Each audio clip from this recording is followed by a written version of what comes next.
We're trying to salvage our Constitution and salvage our liberties.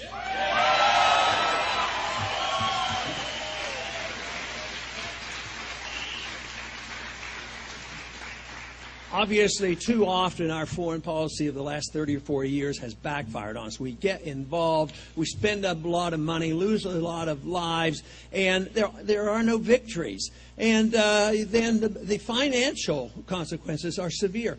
There's been a $4 trillion increase in our national debt due to the wars we're fighting in the Middle East. Nobody gave proper authority to go there. Nobody knows exactly why we're there. Nobody knows when it's going to be over. They claim it's over in Iraq. I think it's only beginning, unfortunately, and it's just more turmoil. And the sooner we understand that not minding our own business is a much better way to get along with people than dropping bombs on them.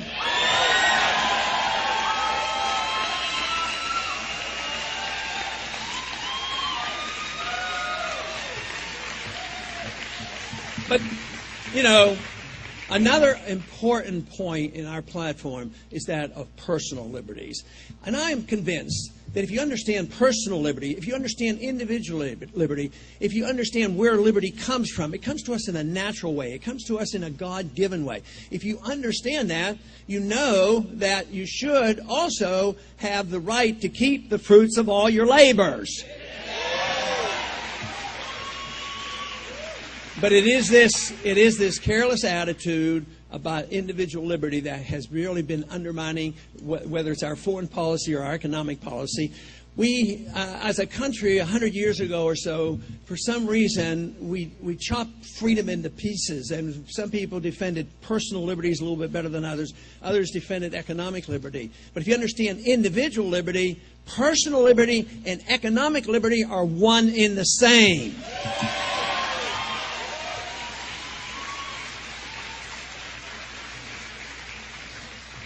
When people are frightened, sometimes they overdo things. And I think a lot of that happened after 9/11. By not understanding the full impact and what was going on after 9/11, tragically it was used as an opportunity for those who had a bill floating around for a decade, and they saw this as an opportunity. And it was a bill that was misnamed, obviously. It was called the PATRIOT Act. It should have never been passed, and it ought to be repealed.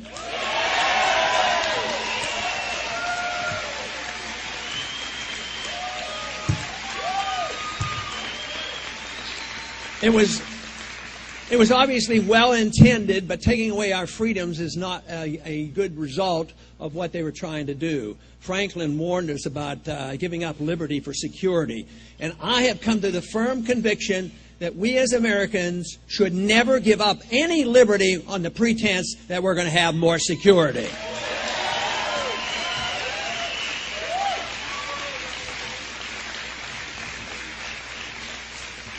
I'm convinced if the Patriot Act had been named something like repeal the Fourth Amendment, it might have had more trouble getting passed. But I was sitting beside another congressman when we were passing that bill, and we only had an hour or two to look at that final version, and he was voting for it, and guess what? I was voting against it. And I said to him, why are you voting for this? I said, have you read it? No. I said, there's a lot of bad stuff in here. He says, I know. I said, well, why are you voting for it? He says, well, how can I go back to my district? After 9/11, the people want us to do something. I can't go back and explain it to them. I said, but that is your job, to go back home and explain it to them.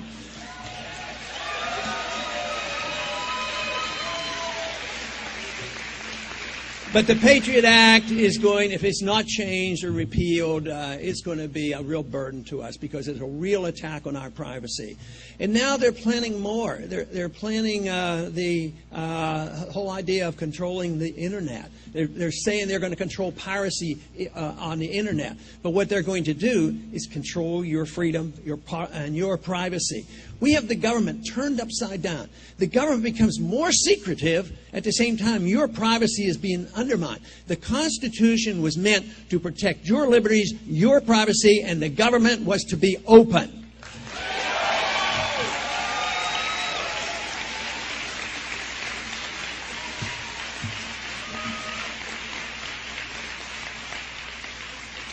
Approximately a year ago, a member of the Obama administration came to a Senate committee and announced that policies had been changed.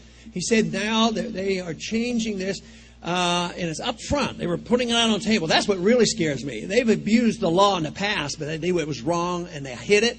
Today, it's too much up front. He said, we are now have an established policy that we can assassinate American citizens.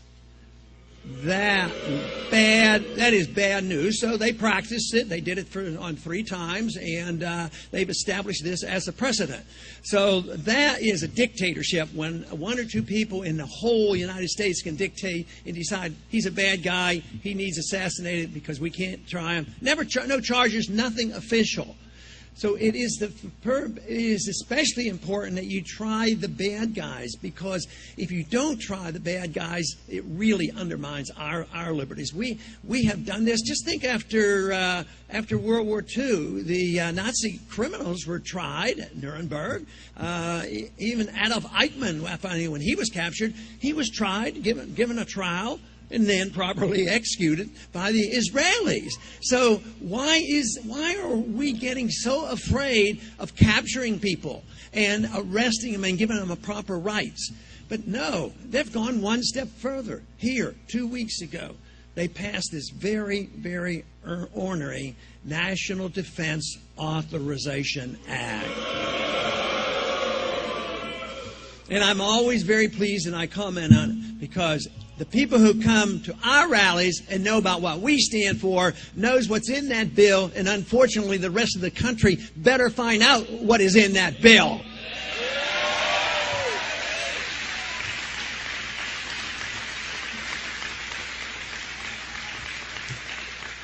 But that bill essentially says that any American citizen now can be arrested. Not by their local police, not by the FBI, not by some other group, but by the military. This is military law. The military can come in and arrest an American citizen and put in prison indefinitely and denied a lawyer. That has to be reversed, or we cannot have a republic anymore. So that should be our goal.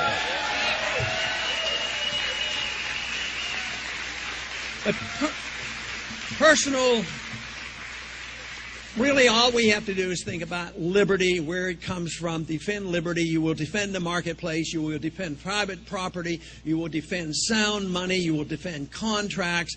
And you will have the regulations of free markets. Under those conditions, guess what? The rich don't get bailed out, and the people don't get their bad debts dumped on them. You have to live up to the contract and the bankruptcy.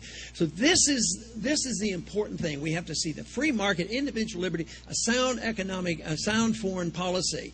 And we have a tremendous opportunity. We are having a tremendous impact. Iowa was a great victory as far as I'm concerned, and I believe that the momentum will continue. I believe this country is ripe. They're frustrated with the leadership of both parties. They never see anything change, but they know darn well that I will stick to my guns if put in that office and protect the Constitution and liberty. Thank you.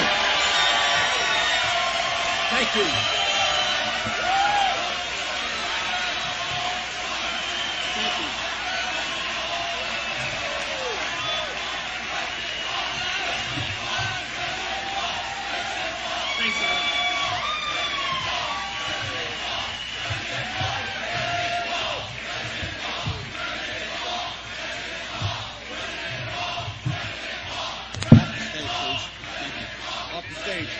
Thank you.